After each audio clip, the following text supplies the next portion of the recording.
Hi! I've decided on my Halloween costume for 2020.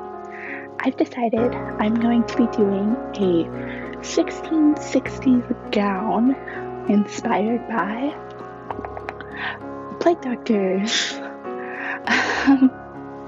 So the idea for this project first came around when I was watching Bernadette Banner's video on personal protective equipment, and especially the part where she was talking about how the plague doctor image that most of us think of didn't come from the 14th century outbreak of the bubonic plague, but instead from the 17th century outbreak. So that got me thinking, and I did a little more research of my own into plague doctors and such. And while I was in that 17th century rabbit hole of research, I decided to look at 17th century gowns too. And I saw the gowns of the 1660s and just fell in love with them. It's not a period that I've ever worked in before, and I think it would just be so much fun. Also, I thought it would be fun to kind of mix that plague element into it because apparently there's a pandemic going around. Just kidding, please wear your masks, wash your hands so I can leave my house. I really hope that this video doesn't come off disrespectful to anyone.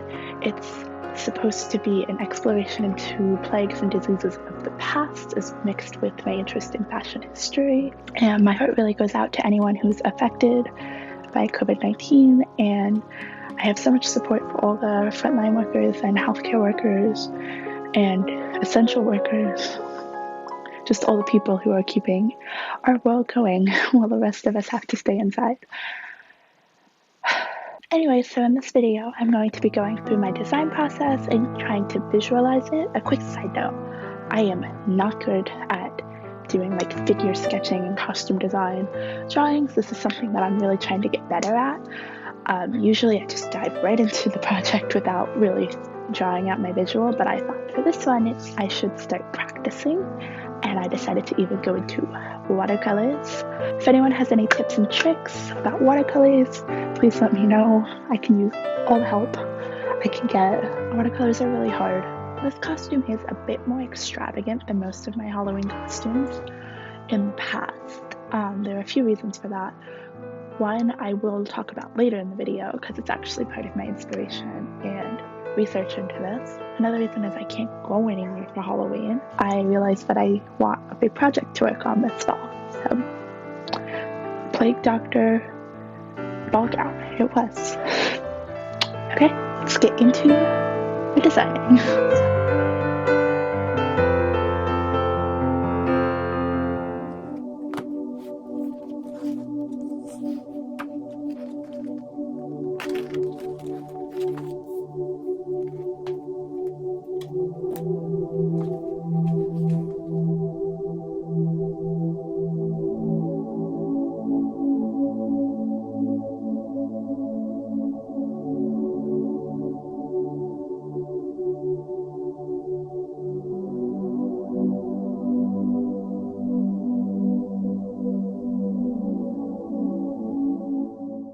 Basically, the Great Plague of London was in the 1660s, and 15% of London's population died. So it's the same old story. The rats carried the fleas carried the plagues. There was garbage all over the city, mostly in the poor areas, and the wealthy fled the city, so they didn't have to get sick. There was also sickness happening outside of London. It's just called the Great Plague of London. And this is right around the time that Charles de Lorme was a physician, and he is credited with creating the plague mask and the plague doctor look that is most common in Italy. He created this based on miasma theory, which is the theory that with the four humors, and if there's an imbalance of humors, then you get sick. The plague is spread through the air, and you can protect yourself with sweet perfumes. He created an outfit that had this big coat covered in scented wax.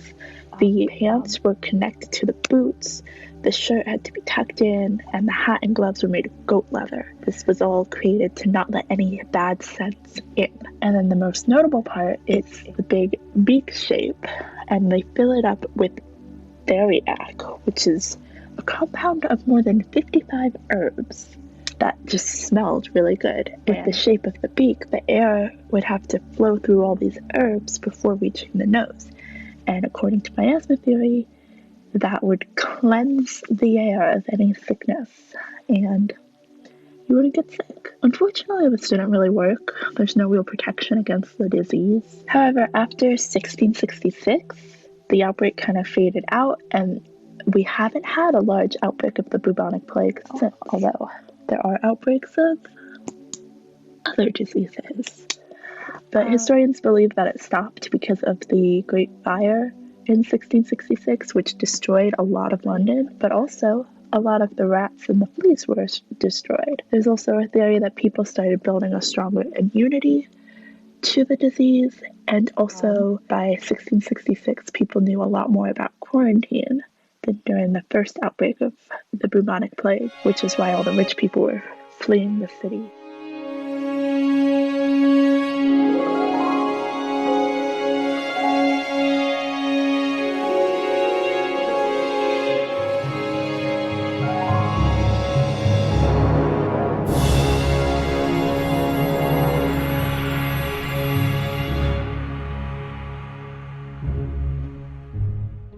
Time when a lot of people were dying of the plague again, everyone got really bummed out, as you can imagine. A style of painting called Vanitas became popular. So these were Dutch still lifes that really focused on depth and extravagance. So the focus of these works of art was to contrast wealth and power and all these mortal things with death. So money, beauty, power, this isn't going to last forever. And nature is fleeting. Yeah. So there's a lot of symbolism in these. So there would be skulls and wilting flowers and hourglasses, and it would be all of these dark things next to a big background of just extravagance. A vanity of vanities, all is vanity. Basically, nothing you do matters, and when you die, everything goes away. Well, that's kind of dark. I guess when everyone is dying of the plague, you get a little dark. Like this one that has all of these skulls, and the skulls are like falling apart. And there's flowers, and the flowers are wilting. There's a candle that's melting, and it's almost out. And there's an hourglass in the background. There's a pile of books and stuff, which I guess would be like someone's life work. Yeah, so then there's this one. There's like a skull and flowers. There's pearls and coin, and like a stopwatch is open, and like the flowers are starting to die. So yeah, this one's got all the motifs: skull, melting candle, your life work, hourglass. This one also has bubbles in it, which, I don't know, I think bubbles are so whimsical. Yeah. I guess that's the point. They're really pretty, but then pop, they're gone forever.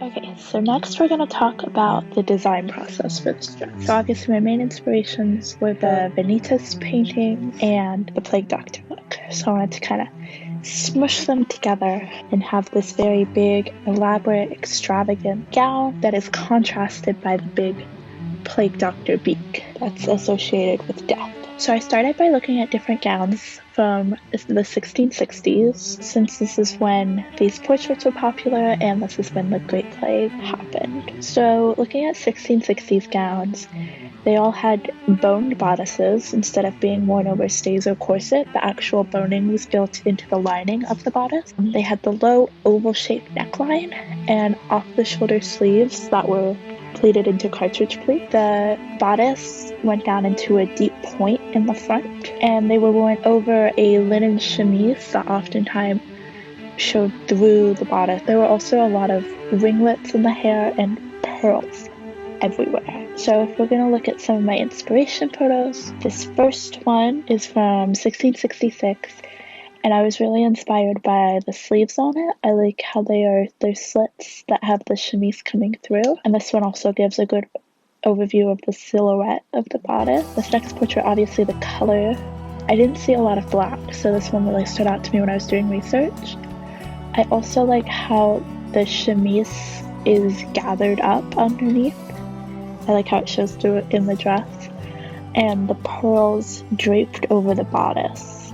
I thought was really pretty. So many pearls during this period. Another one of my inspiration photos was this one from 1667, and this one stood out to me because a lot of the gowns that I saw, there wasn't a lot of trimming on them. They were just really nice fabric, and I knew I wasn't going to be able to afford really nice fabric for this project.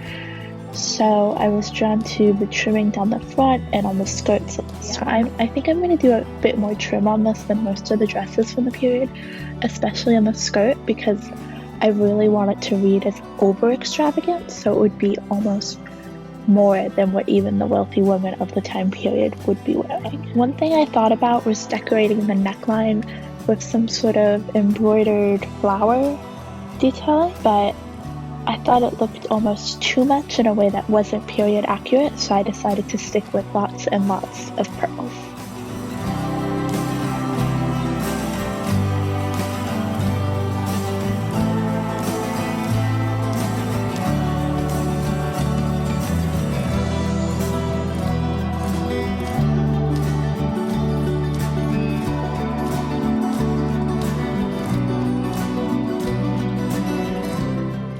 Okay, so overall I'm very happy with how the drawing turned out.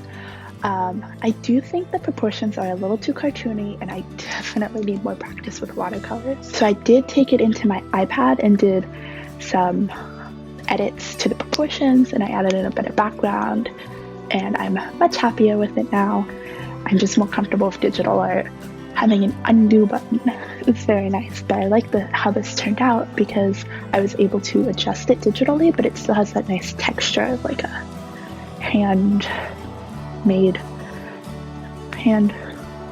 non-digital. So in my next video, I'm going to be working on making the pattern and hopefully doing a mock-up for this one. So if you're interested in seeing the process of making this dress, consider sticking around, and I'll see you next time.